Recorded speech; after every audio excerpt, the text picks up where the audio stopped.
Hi everyone, welcome back to my channel. In our last video, we have learned about cell and outermost layers of cells like cell wall, cell membrane, and other layer which protect our cells from damage. And today we are going to explore exciting part of cell. So stay tuned till the end. And if you are here, so please don't forget to like the video and subscribe to the channel and share it with your friends. Let's begin. So here's a story of a girl and a bunny. Bunny the rabbit. So बनी, एक बात बताओ, ये cell क्या होता है और ये कैसे काम करता है? अरे, तुम्हें नहीं पता? सेल के अंदर बहुत सारे छोटे छोटे वर्कर्स होते हैं जिन्हें ऑर्गेनेल्स कहते हैं। ऑर्गेनेल्स ये क्या होते हैं? ऑर्गेनेल्स हमारी बॉडी में डिफरेंट वर्क करते हैं। जैसे कि एक फैक्ट्री का एग्जांपल लेते हैं। जैसे फैक्ट्री के अंदर हर वर्कर हर डिपार्टमेंट के अंदर अलग अलग काम करता है, उसी तरह डिफरेंट सेल्स अलग अलग जगह पर अलग अलग वर्क करते हैं। लाइक हार्ट में पंपिंग का, किडनी में ब्लड फिल्ट्रेशन का, एंड जहाँ पे स्किन की बात करें तो प्रोटेक्शन का। चलो हम सब मिलके इसको लर्न करते हैं। जो भी ये वीडियो देख रहा है फ्रेंड्स, चलो साथ में सीखें कि कैसे ऑर्गेनेल्स मिलकर लाइफ बनाते हैं। Ready friends, let's start.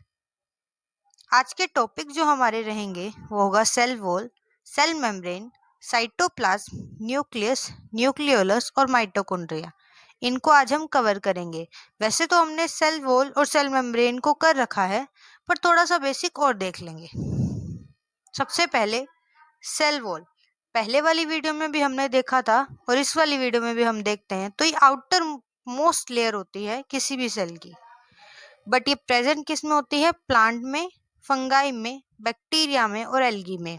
Absent होती है एनिमल सेल के अंदर। आउटर मोस्ट प्रोटेक्टिव लेयर, ये सबसे आउटर लेयर होती है। ये जो प्लांट सेल होती है, फंगाई होते हैं, बैक्टीरिया, इन सब की ना आउटर लेयर इसलिए होती है क्योंकि उनका स्ट्रॉन्ग रहना जरूरी है। ये एनवायरनमेंट के साथ डायरेक्ट कांटेक्ट में होते हैं। वहीं अगर एनिमल सेल की बात करें तो इसकी और भी प्रोटेक्शन लेयर्स होती हैं, तो इनको इतनी जरूरत नहीं पड़ती है एज कंपैरिजन टू देम। अब देखते हैं कि कैसे कंपोजिशन होता है। तो अगर बात करें प्लांट्स के अंदर तो सेलुलोज से, फंगाई के अंदर काइटिन से, बैक्टीरिया के अंदर पेप्टिडोग्लाइकेन, एल्गी के अंदर सेलुलोज एंड अदर पॉलीसेकेराइड्स।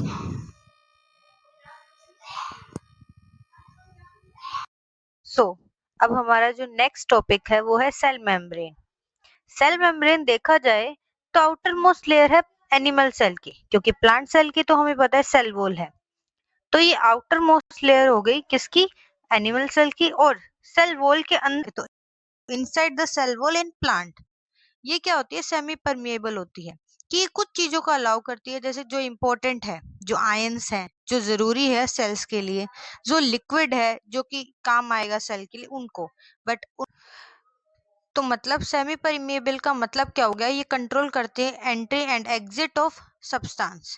दूसरा, made up of lipids and protein, ये लिपिड से बनी होती है, प्रोटीन से बनी होती है। जिसलिए अगर अपने देखें तो आगे अगर अपने स्टडी करेंगे तो आएगा एक फ्लूइड मोज़ेक मॉडल।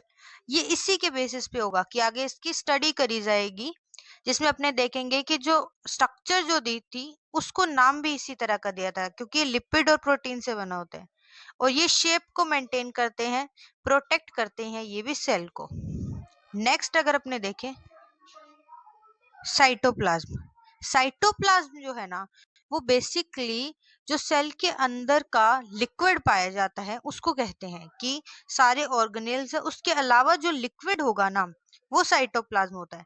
एक jelly fluid inside the cell hold organelles in their place, कि जो भी ऑर्गेनेल है वो उसकी प्लेस पे रहे, अपनी जगह पे रहे, उसके लिए साइट तो होल्ड करता है ऑर्गेनेल को उनके प्लेस पर, मतलब जहां पर उनकी पोजीशन होनी चाहिए उनको होल्ड रखने का काम करता है। Site of many metabolic activity, जितनी भी एक्टिविटी होती है, बहुत सी रिएक्शंस होती है अपने सेल में जो अपनों को पता भी नहीं है, लाखों रिएक्शंस होती हैं। उनमें से बहुत सारी ऐसी रिएक्शंस है जो कि साइटोप्लाज्म में ही होती है, made up of cytosols and organelles, cytosols उस लिक्विड को कह सकते हैं, ऑर्गेनेल्स जो प्रेजेंट होते हैं। ओके, सो बट बनी who control so many function of cell. Wait Aditi, हमारा नेक्स्ट टॉपिक यही है। हमारा जो नेक्स्ट टॉपिक है वो है न्यूक्लियस। न्यूक्लियस जो कंट्रोल करता है जितने भी फंक्शंस जो हो रहे हैं सेल में उनको। कंट्रोल सेंटर होता है ये सेल का। साथ ही ये कंटेन क्या करता है, डीएनए, जेनेटिक मटेरियल, रेगुलेट करता है ग्रोथ को सेल की, मेटाबॉलिज्म को, उसको रिप्रोड्यूस करने का काम करता है।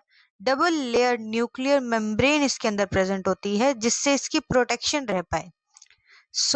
अब हम नेक्स्ट पढ़ते हैं न्यूक्लियोलस। हमने न्यूक्लियस तो पता है, बहुत लोगों को पता होता है कि न्यूक्लियस क्या होता है, बट प्रॉब्लम जब आती है जब हमें ये पता लगता है कि न्यूक्लियस और न्यूक्लियोलस अलग अलग होता है। तो इनमें डिफरेंस क्या होता है? तो जो न्यूक्लियस के इनसाइड प्रेजेंट होता है उसे क्या बोलते हैं, प्रोड्यूस करता है आरआरएनए को एंड राइबोसोम को। जो न्यूक्लियस के अंदर प्रेजेंट होता है, present inside the nucleus, produce rRNA and ribosome. RRNA का क्या यूज है वो आगे के टॉपिक में हम देखेंगे, जब हम आगे पढ़ेंगे जेनेटिक्स में तब ये चीज आएगी हमारे सामने। ये हल्का सा डार्कर शेड होता है as compare to nucleus, round structure होती है।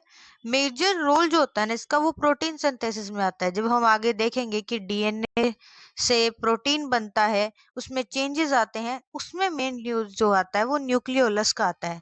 यहाँ से हमारा एक डिफरेंस या फिर एक कंफ्यूजन भी क्लियर होता है कि न्यूक्लियस और न्यूक्लियोलस में क्या फर्क है।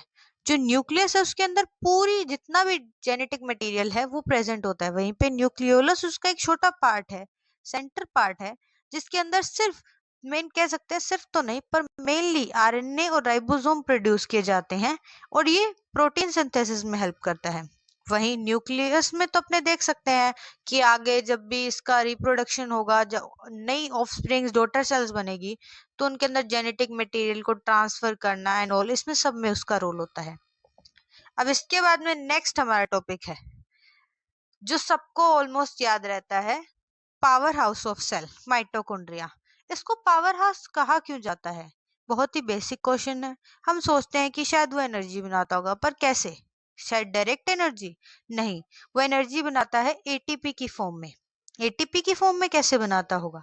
जब कोई भी फूड अपने अंदर आता है उसके चेंज करके उसके अलग अलग फॉर्म, जैसे ग्लाइकोलाइसिस या डार्क रिएक्शन, अलग अलग रिएक्शंस होते हैं, लाइट रिएक्शन, इन सब के थ्रू पिगमेंटेशन से अपने कह सकते हैं कि वो एनर्जी फॉर्म करता है जो कि बहुत सारे काम में काम आता है। अपने कह सकते हैं हर काम में एनर्जी यूज होती है।